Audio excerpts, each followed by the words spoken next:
Hello ನಮಸ್ಕಾರ ರೀ ಎಲ್ಲರಿಗೂ ಕುಕ್ಕಿಂಗ್ ವರ್ಲ್ಡ್ಸ್ ಚಾನಲ್ಗೆ ಸ್ವಾಗತ. ಫಸ್ಟ್ ಟೈಮ್ ನನ್ನ ಚಾನಲ್ ನೋಡ್ತಾ ಇದ್ದರೆ ಸಬ್ಸ್ಕ್ರೈಬ್ ಮಾಡ್ಕೋರಿ, ಪಕ್ಕದಲ್ಲೇ ಬರೋ ಬೆಲ್ ಐಕಾನ್ನ ಕ್ಲಿಕ್ ಮಾಡಿರಿ. ಬರ್ರಿ ಇವತ್ತು ಉತ್ತರ ಕರ್ನಾಟಕದ ಸ್ಪೆಷಲ್ ಪುಂಡಿ ಪಲ್ಯ ಮಾಡೋಣ ಅಂತ.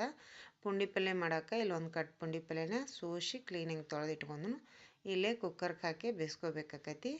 ಇದೆಲ್ಲನೂ ಕುಕ್ಕರ್ಗೆ ಹಾಕ್ಕೊಳಕತ್ತೆ ನೋಡ್ರಿ. ಹಾಕ್ಕೊಂಡು ಇಲ್ಲೇ 1 ಟೇಬಲ್ ಸ್ಪೂನ್ ಅಷ್ಟು ಶೇಂಗಾ, 1 ಟೇಬಲ್ ಸ್ಪೂನ್ ಅಷ್ಟು ಕಡಲೆಬೇಳೆ ತೊಗೊಂಡು ಇದಕ್ಕೆ ಬೇಯೋಕ್ಕಾಗೋಷ್ಟು ನೀರು ಹಾಕ್ಕೊಂಡು ಕುಕ್ಕರ್ ಮುಚ್ಚಳ ಮುಚ್ಚಿ 2 ರಿಂದ 3 ವಿಸಿಲ್ ಹೊಡಿಸ್ಕೋಬೇಕಾಕತಿ. ಮಟ ಇಲ್ಲೇ ನಾವು ಒಂದು ಸ್ವಲ್ಪ ಕೇಸರಿ ರವೆ ತೊಗೊಂಡು ಒಂದು 2 ಟೇಬಲ್ ಸ್ಪೂನ್ ಅಷ್ಟು ಕೇಸರಿ ರವೆ ಐತಿ, ಅದನ್ನು ಬಿಸಿನೀರು ಕಾಯಿಸಿ ನೆನೆ ಇಡಬೇಕಾಕತಿ. ನೆನೆ ಇಟ್ಕೊಳಕ್ತೇನೆ ನೋಡ್ರಿ. ಮಟ ಇದನ್ನೊಂದು ಸ್ವಲ್ಪ ಪೇಸ್ಟ್ ಮಾಡ್ಕೊಳಂತ ಬೆಳ್ಳುಳ್ಳಿ, ಜೀರಿಗೆ, ಹಸಿಮೆಣ್ಸಿನ್ಕಾಯಿ ಇದನ್ನು ಸ್ವಲ್ಪ ಜಜ್ಜಿಟ್ಕೊಳಂತ. ಕುಕ್ಕರ್ ತಣ್ಣಗಾದ್ಮೇಲೆ 3 ವಿಸಿಲ್ ಹೊಡೆದ ತಣ್ಣಗಾಗೈತೆ ನೋಡ್ರಿ. ಇಷ್ಟು ಕುದ್ದೈತಿಲ್ಲ ಚೆಕ್ ಮಾಡ್ಕೋಬೇಕು ಮೊದಲಿಗೆ ಒಂದ್ಸಲ ನೋಡ್ರಿ. ಹಿಂಗೆ ಹಿಡಿದ್ರೆ ಎಲ್ಲ ಇದಾಗ್ತೈತಿ, ಕುದ್ದೈತಿ. ಇದನ್ನು ಇನ್ನು ಇದರೊಳಗಿರೋ ನೀರನ್ನು ಹುಳಿ ಇರ್ತಾವೆ ಸ್ವಲ್ಪ ಅವನ್ನ ತೆಗಿಬೇಕಾಕತಿ. ಹುಳಿ ಎಲ್ಲ ಸೋಸಿ ತೆಗೆದೆ ನಾನು. ಇನ್ನು ಇದಕ್ಕೆ ಬೇರೆ ನೀರು ಹಾಕ್ಬೇಕಾದ್ರೆ ಬಿಸಿ ಮಾಡಿ ಹಾಕ್ತೇನೆ ನಾನು. ಈಗ ಇಲ್ಲಿ ರವೆ ನೆನಿಟ್ಟಿದ್ದು ಒಂದು 5 ರಿಂದ 10 ನಿಮಿಷ ನೆನೆದೈತಿ. ಅದನ್ನು ನೀರು ಸಮೇತನ ಹಾಕ್ಕೊಳಕ್ತೇನೆ ನೋಡ್ರಿ. ಇದಕ್ಕೆ ಒಂದು ಸ್ವಲ್ಪ ಅರಿಶಿನ ಪುಡಿ, ಈಗ ಎಲ್ಲ ಸಾಮಾನು ಹಾಕ್ಕೊಂಡ್ಬಿಡ್ಬೇಕು. ಇದಕ್ಕೆ ಏನೇನು ಹಾಕಬೇಕಿಲ್ಲ. 1 ಟೇಬಲ್ ಸ್ಪೂನ್ ಅಷ್ಟು ಬೆಲ್ಲ, ಆಗಲೇ ನಾವು ಒಂದು ಹಸಿಮೆಣ್ಸಿನ್ಕಾಯಿ, ಬೆಳ್ಳುಳ್ಳಿ, ಜೀರಿಗೆ ಏನು ಜಜ್ಜಿಟ್ಕೊಂಡಿದ್ದೀವಲ್ಲ ಪೇಸ್ಟ್, ಅದನ್ನು ಈಗ ಹಾಕ್ಕೊಳಕತ್ನು.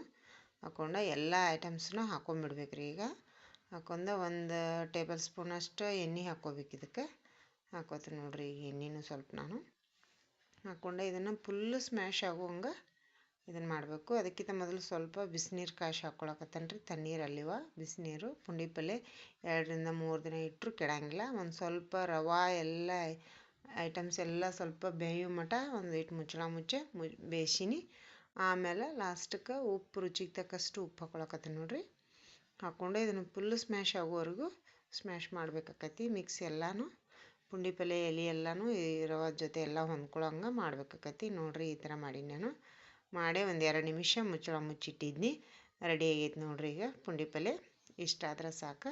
ಇದನ್ನು 2 ರಿಂದ 3 ದಿನ ನೀವು ಇಟ್ಕೊಂಡು ತಿಂದರೂ ಕೆಡಂಗಿಲ್ಲ ರೀ. ಇದು ರೊಟ್ಟಿ, ಚಪಾತಿ, ಸಜ್ಜಿ ರೊಟ್ಟಿ ಎಲ್ಲದ್ರ ಜೊತೆನೂ ಮ್ಯಾಚ್ ಆಕತ್ರಿ. ಇದು ಸೂಪರಾಗಿರ್ತೈತಿ ನೋಡ್ರಿ.